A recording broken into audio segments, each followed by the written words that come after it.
This award truly belongs to my partner. Thank you for believing in me and standing by my side every step of the way.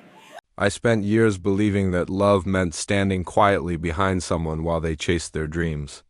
I told myself that support didn't need recognition, that loyalty was proven in silence. I built my life around that idea, brick by brick, until one evening showed me just how invisible I had become.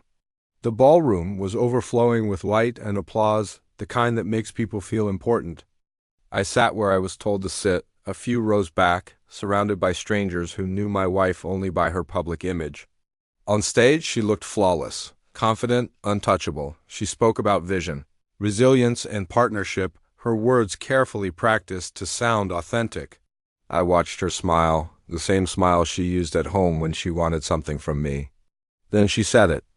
She thanked her real partner, not her husband. Not the man who had stayed up nights fixing contracts, stabilizing finances, smoothing over crises before they became scandals. She looked past me, straight toward someone else in the front row. The audience erupted in applause, unaware they were celebrating my erasure. I didn't react the way people expect in moments like that. I didn't shout. I didn't storm the stage. I stood up, buttoned my jacket, and walked out while the clapping swallowed the truth. By the time I reached the lobby, my phone was already buzzing. Messages, missed calls, panic disguised as urgency. I didn't answer.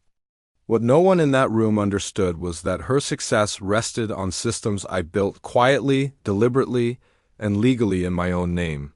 I wasn't a figurehead. I was the foundation, and foundations don't argue, they withdraw. Months earlier, when I first suspected she was crossing lines she couldn't uncross, I stopped confronting and started preparing. I read every agreement she signed, every clause she ignored, every disclosure she failed to make. I documented patterns, conflicts, decisions that put her company at risk. I did it calmly, without emotion, because emotion clouds judgment, and judgment was the only thing that mattered. That night after the ceremony, she came home furious and confused. Funding partners were calling. Sponsors were backing out. Accounts were frozen pending review. She demanded to know what I had done. I told her the truth. I had done nothing. I had simply stopped protecting her from the consequences of her own choices. She called it betrayal. I called it compliance. The days that followed were chaos for her and clarity for me. I filed for divorce without drama, no public accusations. No social media theatrics, just paperwork and distance. She tried to rewrite the narrative, painting herself as a victim of abandonment, but facts don't bend to storytelling. Investigations don't care about charisma. Contracts don't forgive arrogance.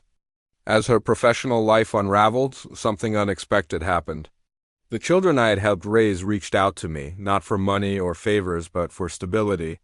They had seen the truth long before I admitted it to myself.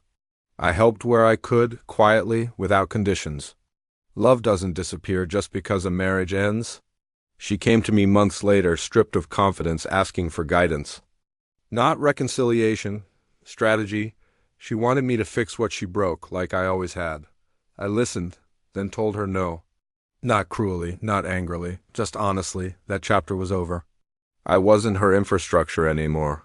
Walking away didn't feel like victory, it felt like release. I rebuilt my life with intention. Smaller home, fewer obligations, mornings without dread, conversations that didn't feel transactional. I spent time with my son, truly present for the first time in years. I reconnected with parts of myself I had abandoned while making someone else shine. The irony didn't escape me when recognition finally came, long after I stopped seeking it. An award, a public acknowledgement, applause meant for me alone. It felt different than I expected. Quieter, real. I accepted it with gratitude, not hunger. Validation hits differently when you no longer need it. I still hear about her sometimes.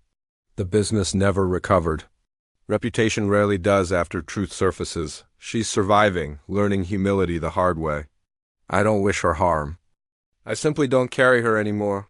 What I learned is this: being unseen doesn't mean being unimportant. Sometimes it means you're the one holding everything together. And when you finally let go, the collapse tells the real story. I didn't lose my wife that night on the stage. I gained myself.